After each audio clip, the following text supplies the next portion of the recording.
Hello everyone and welcome back to the channel. A lot of you seemed interested in the Digimon Nuzlocke run for Cyber Sleuth that I was talking about, so I figured I would give you a little bit of my experience of how it went. This is going to be a very heavily edited series to give you a very quick rundown of what happened in my first try of the Digimon Nuzlocke run. Did we succeed? How many Digimon did we kill? Well, we'll have to stick by and find out. I will be letting you know as we go through what happened, how things turned out, and whether we were able to actually complete this run. Thank you for watching, and I hope you enjoy. So this run starts off much like any other. You first enter into Eden, and you're greeted with running around the beginning area. Welcome to the Nuzlocke run. While many of you may be interested in how this run went, you can see my previous video of what I talked about, of what the rules were coming into this Nuzlocke run. Over here in the info cards, wherever they may end up. But as I said, it starts as every other run, until you first get to choosing your starter. Which, again, I guess isn't all that different from any other run.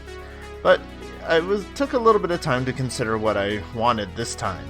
Because in my previous hard mode run, I immediately started with a Hagurumon in order to very quickly get me a Platinum Sukamon to get the increased experience gain.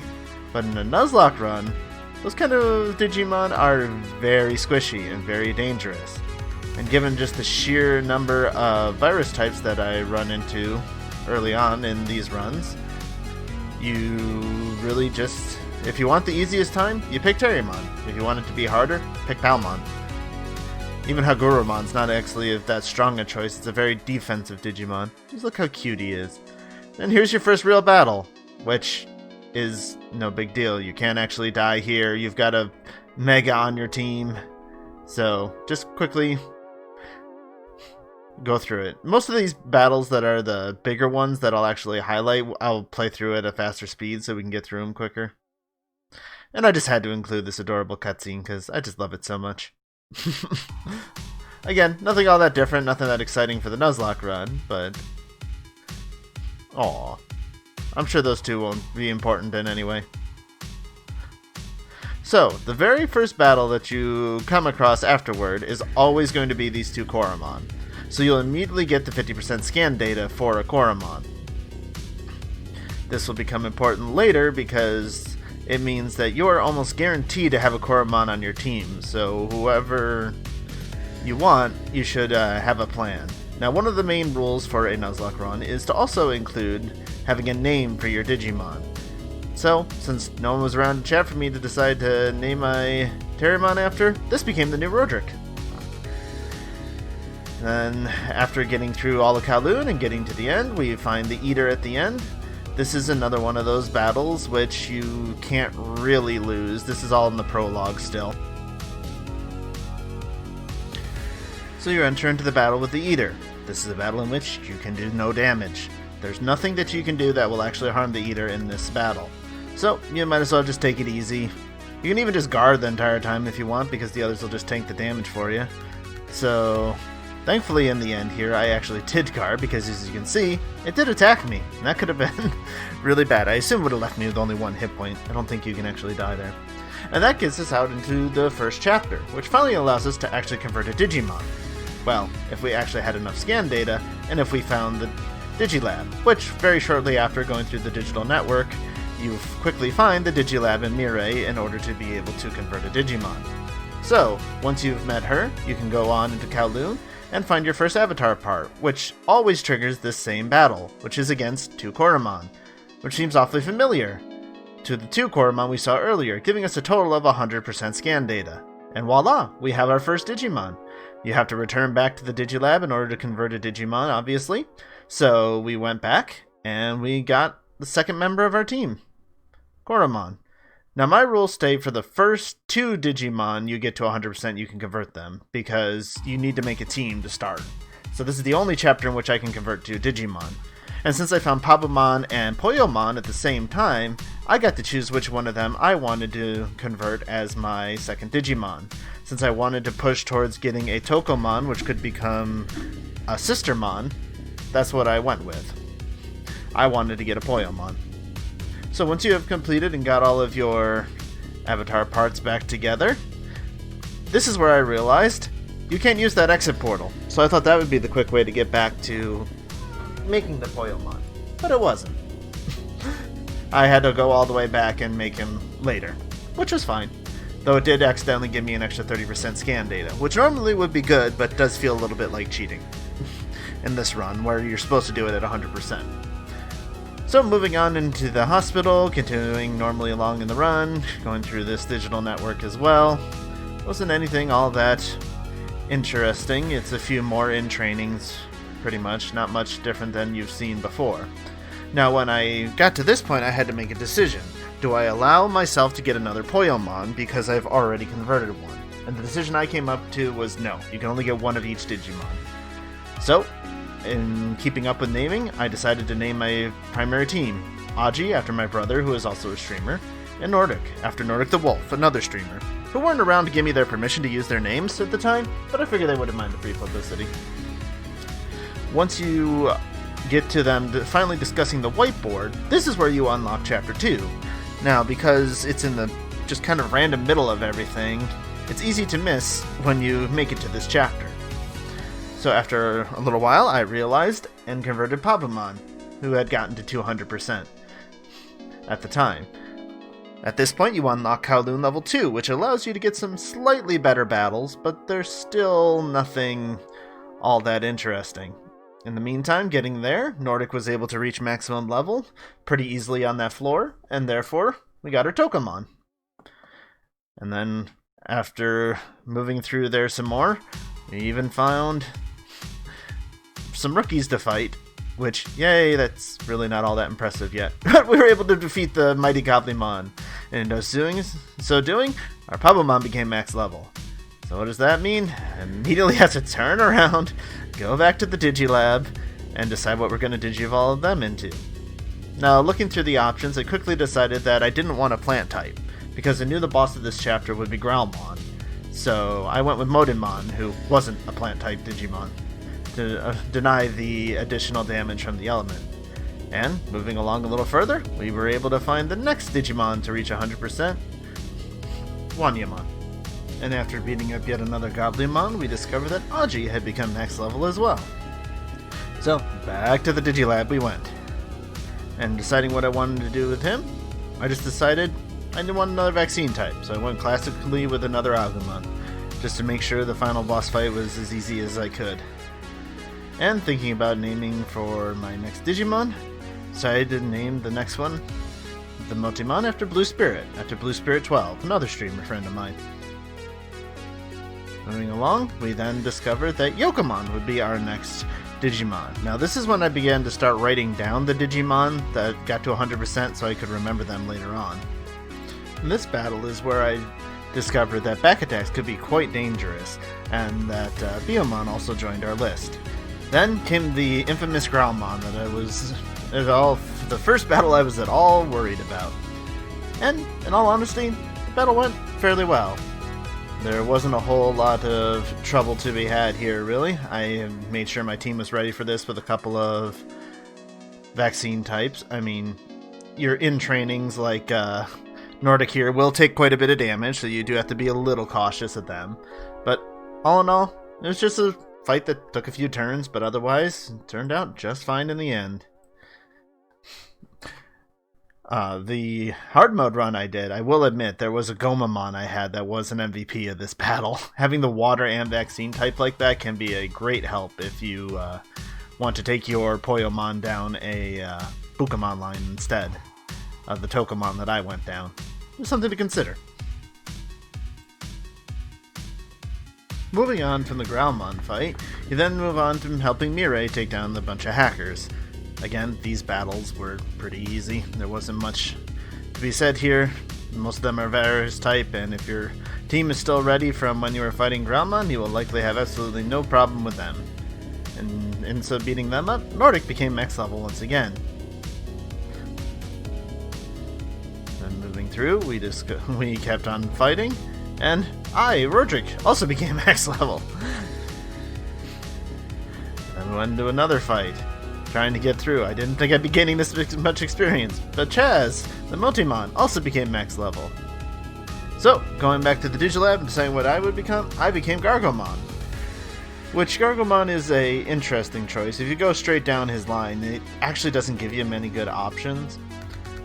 But after that, we decided to put the Digimon into the Digifarm because the forms I wanted to get them into required some cam. So quickly throwing into them, giving them some food, led Motimon to become Tentomon. And did not give us enough cam to get Sistermon yet for Rordrik. So while I still had time to kill with him, I decided to take him back down to Poyomon because there was no pressing need. So, moving back through and helping out the guy with his video game, we then gained enough scan data to get a Tokomon. Which brings us to one of the strangest battles in the game that is actually quite difficult. Even killed me on my hard mode run the first time I tried to do this game on hard. Is this plastic bag, as he became known as, the Poyomon.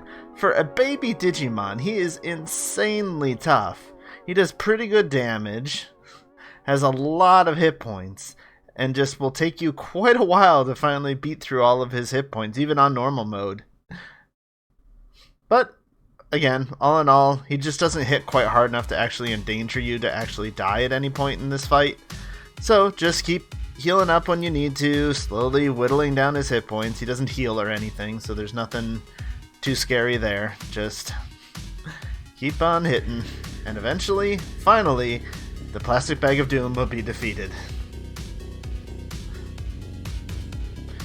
Now moving on and helping out with even Mirai with more hackers, because she seems to have a lot of them. Now here is the Digimon you have to worry about. Digimon like Karamon, along his line, have instant death abilities. That's just passive on their attacks.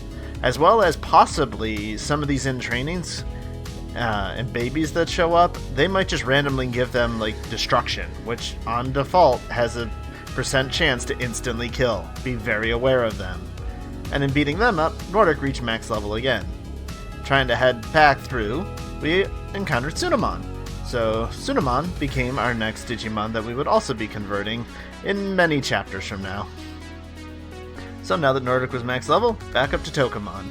Trying to still work him towards that promised Sistermon. Again, moving up and fighting a random Goblinmon again. Only reason I show you this is because, oh look, Goblinmon will be our next Digimon. Also do bear in mind in Chapter 2 is when you first unlock the shopkeeper here right in Nakano, so you're able to sell your items, which you could do in the Digilab, or buy attachments to help you out. Moving on to finding the mysterious digital face, you fight this Vegemon, which I was, possibly worried about, and actually he hits pretty darn hard, but as soon as I actually hit him once, and realized I took almost half his health, then I wasn't so worried anymore. And down he went. Not a problem at all. Pretty good experience, though. Finally getting some moves on my Digimons. The team's actually starting to come together, finally. Next was a little bit more of going back to the farm, because Rordrik still didn't have enough cam. But also I started to think, I need to research and get some Tactician USBs eventually. So we need some developer know-hows and start working on developing. But you don't have enough Digimon in this run. The farm and developing is actually quite difficult. So, moving on and hunting down the mysterious AC culprit, we discovered that Botamon would be another Digimon that we can convert. Also, we're getting up to 100%. But again, you won't be actually seeing these conversions till much later. So moving on, we eventually find that we find the adorable little kitty who's having a problem. But that problem is a Frigimon, because of course a Frigimon wants it cold. So, this is the first time I actually realized, oh yeah, I don't actually have that much of a team for fighting things that aren't virus types, so it was about time that I got that fixed a little bit. Though the team handled the Frigimon just fine. So, speaking to the mysterious cat and finishing up this, is the end of yet another chapter.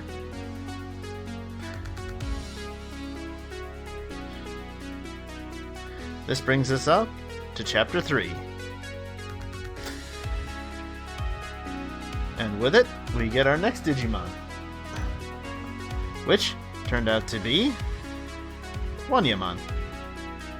So, just as we met Pete, we get a Pete of our own.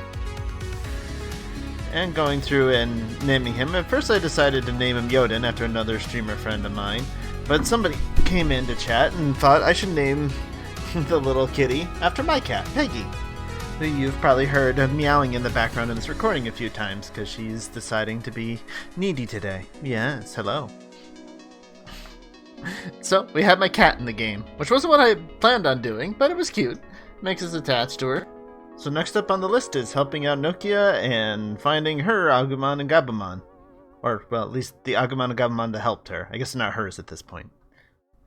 But, so we continue on, beating through the easy Digimon in order to get up there. And once again, randomly as going through, Peggy became max level. So, once again, as soon as I was able to find a station, it was time to Digivolve. Rordrik was high enough level, he certainly wasn't max level yet, but I decided that it was finally time to get this promised Sistermon. Now take note of Sistermon's stats there. That may come important later. And they are very, interesting, shall we say. And, looking through the Digimon choices I have for Peggy, the only data type that I could currently get was Doraemon. So we decided to go with Doraemon for Peggy, so we finally had at least a data type on the team, our first non-vaccine or free type. Finally moving through, we were able to get through Kowloon level 2 and move up to Kowloon level 3 finally, where the battles finally get to be at least a few rookies, so the training can be interesting. Making sure to get Sistermon into the battle so we can get the increased experience gain from her passive. That was one of the main reasons I wanted her. Not only does she give increased experience gains, but she also gives reduced damage taken. Though the experience gain that she gives, I believe, is only about 50%. It's not as good as Sukamon's. Moving through, I just had to include this poor guy. I really do feel kind of sorry for him. And the guy that's, had a couple of relationships fail. It can be bad, but they're always out there. So, moving on and looking at the options I have for Chaz, we decided to go with Waspmon in order to have a virus type, so I finally at least have one of every type of Digimon on the team. Moving through and beating up some more Digimon, we were just about to face the boss, so I decided to get ourselves a few little levels and a training before we went in. Gave Sistermon a real attack, all these little things so that we were at least a little prepared for the boss. The first part of this battle isn't really all that difficult, it's just a couple of random grunts, though they did hit pretty hard. This should have been about where I first decided to realize that Sistermon has very low defense. Next we move on to Jimmykin, who can be a fairly scary boss fight. At least in hard mode, he certainly gave us some trouble. But for this one, there's really only one main thing to know is the Meramon on the sides are pretty darn weak, so if you just bring in a virus type or two, you can quickly deal with them on the sides.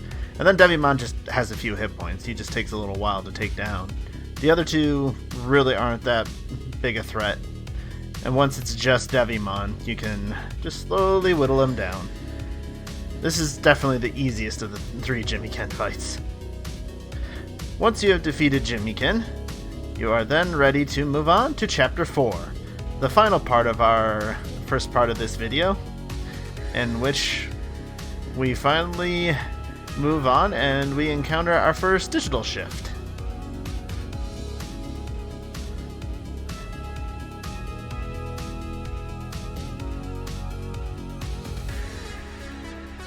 Which of course leads to all the shenanigans that start to form revolving around these that keep happening. So moving through the bizarre world of the digital shift in the subways, we discover more of these in-trainings and babies that can be a bit scary if you let them be, but thankfully at this point in the game you can pretty much mop them up without much trouble at all. And Sistermon hits so weak if you use physical attacks.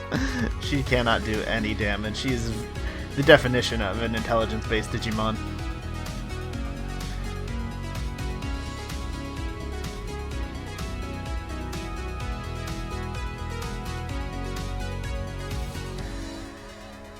But moving through and continuing to fight our way through this area, beating up the adorable little fluffballs along the way, Aji and our new Yokomon also became max level.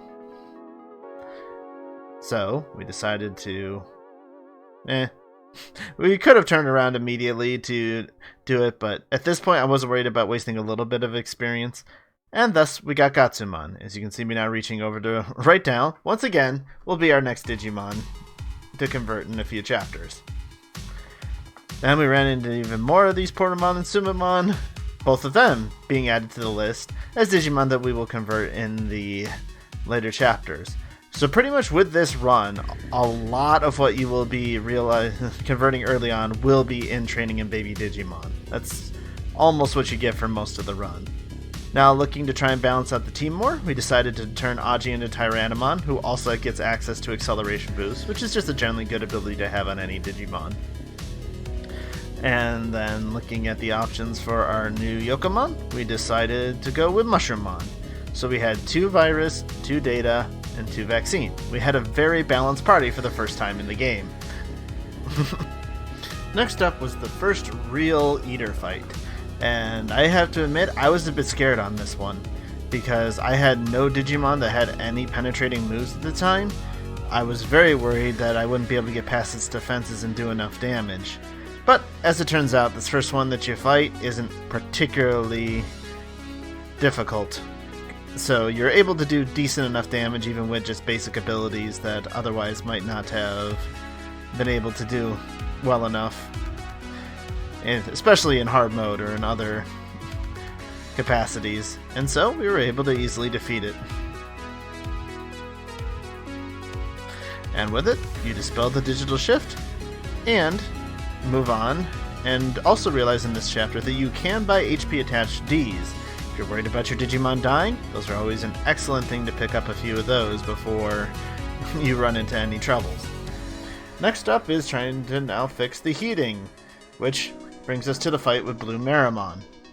Now this is a battle that, being up against an ultimate, was a little worrisome. I wasn't sure how well this would go until I hit him, and then realized, oh, I see. Another fight that seems like it could be scary, but really wasn't going to give us any trouble. So, quickly wrapping up and moving through the Blue Marimon fight, we were able to get the good chunk of experience that he is able to give us. Or not. Stupid cheap ultimates. And move on to helping out the Hagurumon as well. I know some of these are optional cases, but I pretty much made sure to do all of the cases. I don't want to do a lot of grinding, but I wanted to do enough that we would, not run into too many difficulties. So, running around trying to find the gear, Peggy became max level as well. So, So, before we were able to get her to the terminal again, though, we kept moving along and realized that this run can be scary at random times. That Greymon, if he'd used a real ability, would have killed Mushroommon. Just completely randomly out of the blue. Now that Peggy was max level, we decided that she should become Darugamon, staying on the data line in order to keep having a data type on the team. Beating up another random Blue Marimon, Mushroommon also became max level. So this is where the experience gains really started to become good enough that we were gaining a lot of max levels again. Trying to figure out what to do, I wasn't impressed with many of the options, so we stuck with Woodmon, who seemed like a fine choice to stick to for a Virus Champion. And once again, trying to come up with names, Blue Spirit somehow got unused along the way, and so we decided that this one should become Blue Spirit instead. Must have been traded out for someone else. I honestly don't remember. So, the final case of the chapter is this mysterious Baku case with the stalking kid. So, going into this one, finding the Clockmon, who has been overcome by a virus, which makes sense, being a virus type. It was like, alright, time to fight our pretty much first major data type. And in true typical data type fashion, was an absolute wuss. There was no danger here at all whatsoever. So we were able to just clean him right up. And with that, we reached the end of the chapter. And so that brings us to the end of chapter 4. So far so good on the run. Everything seems to be going fairly smoothly, no one's really died. Everything seems to be going just fine, but what'll happen next time? Well, you'll have to come back and find out as we dive into the next few chapters in the next episode. If you made it all the way this far, thank you so much. Let me know what you think of the editing style. Do you like me editing so much of it? Do you think it works out? Should I change how I do it? You want to see more of the run? Let me know in the comments down below. Make sure you like and subscribe if you want to see more Digimon content. And remember everyone, keep staying awesome. Say bye to the people, Black Gatomon. Bye for now.